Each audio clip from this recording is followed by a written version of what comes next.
we're expecting that electronics market growth to be,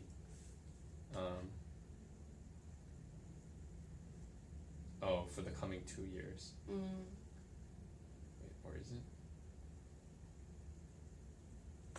Yeah, it's more something about the coming years, and then we're just gonna assume that it stays the same Okay. And what is the growth that you see in the next 2 years for our revenues or for the market. for the market?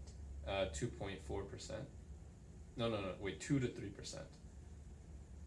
2 to 3% for the next 2 years, and then it'll stay at 2%. This like I don't really have the data on that. Okay, so we could re-look into that. My guess is from whatever growths come into the market, it's generally a 2 or 3 years trend, and then it kind of flattens out. And that's exactly what we did by looking at the last 5 years. Okay. Okay. So if I had to increase the growth, so if I had to relook at the growth and maybe do something with the growth numbers there, I still don't think I'd reach to a 45.72, but I can certainly go up from 23. Okay. Well, I mean, I'm just trying to think of like where I can really make compromises here.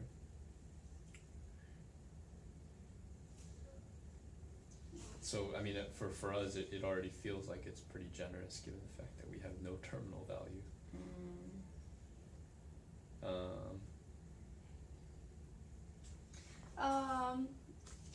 If I had to check with you on, I'm just trying to make things work here, but what is your lower bound for the number? And then let me try work upwards to see if I can push the management internally to get some more money. Because 45 seems prohibitive to us. Okay, but this is, by the way, like, this is only the DCF of the standalone value of the company itself. We haven't even talked about synergies or even the brand valuation yet. So, is this something we're going to get to also? So I can tell you this, that when I gave you the number of 23, I already had the brand value incorporated. Okay. And I think by putting our staff into Lombardi and automating the systems, we will have some synergies. So what I see is synergies as a factor of the growth rate. So the synergies have been factored into the growth rate of 0.4? That's right. So I think we're a little bit far off in the negotiations here. Okay, so the synergies, what about the brand value? How has that been incorporated?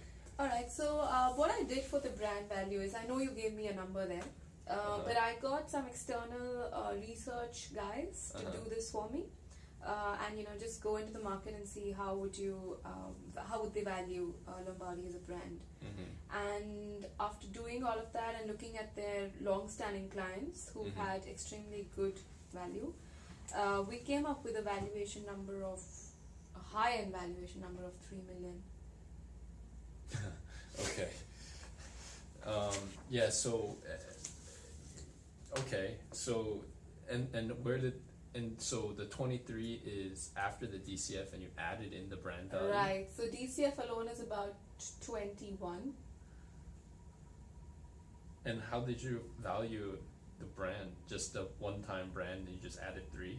Right, but because it's also getting counted in the revenues, right? But the revenue is a function of the brand name as well. So the 0.4% also incorporates the brand value. I don't understand. So the brand value doesn't have a standalone value?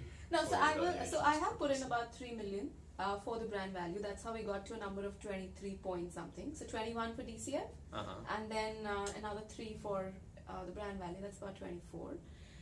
But the remaining gap between 3 and 7 is incorporated in this 0.4. You know, ideally, if I had to value a company, I'd take a 0% growth rate. A 0% growth Right, rate? because the risk is too high. But for you, I made it to 0.4%. Why would you acquire a company with a 0% growth rate?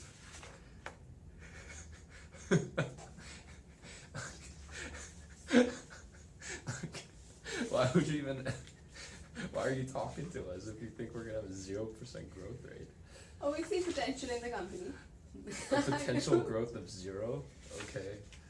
So it's just a steady cash flow with no growth. All right then.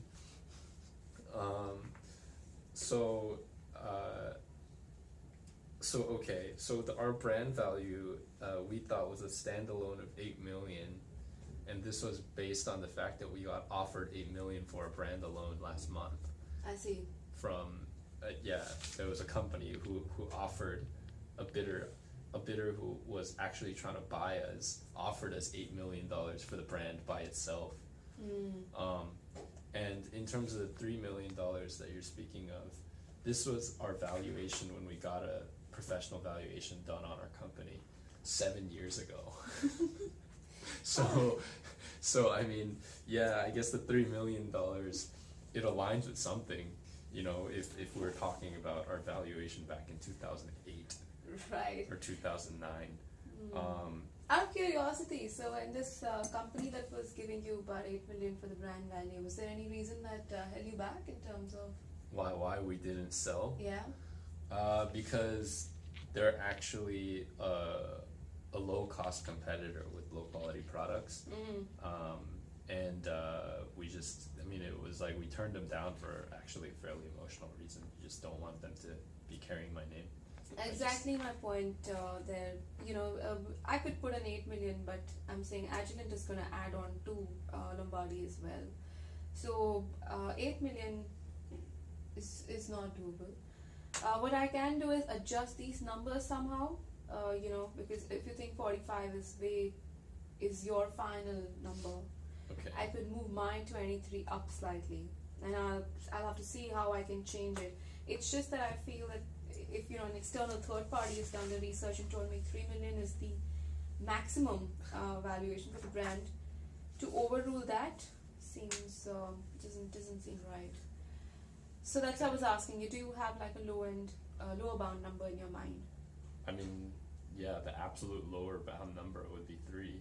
Like that's pretty much the absolute minimum. I mean, for us, like that was the valuation of the brand 7 years ago, and our company has Right. you know gotten considerably better since then. So And for your DCF? I mean, for the DCF, like I don't know what the lower bound is for that, honestly. Like you're assuming basically. So basically, the problem right now, the reason why we're so far off is, one, our WACs are far off. Right. Second, the growth rate, your assumption of the growth rate is almost like the inverse of our assumption Right, of I the growth agree. rate to Right. cost. So, I mean, in terms of the cost, like, I don't understand this 1.2%, like where it comes from. The growth rate, I mean, I guess you're just doing this as like kind of a CAGR of the past 5 years, Yeah. which isn't really what we expect to happen, but okay, at least I can see where that, but is the operating expense done the same way? Yes.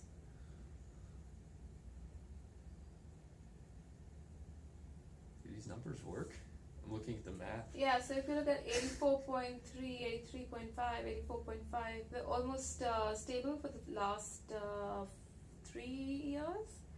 And before that, they were higher. So it's moved from 86.5 to, I think, the lowest of 83.5.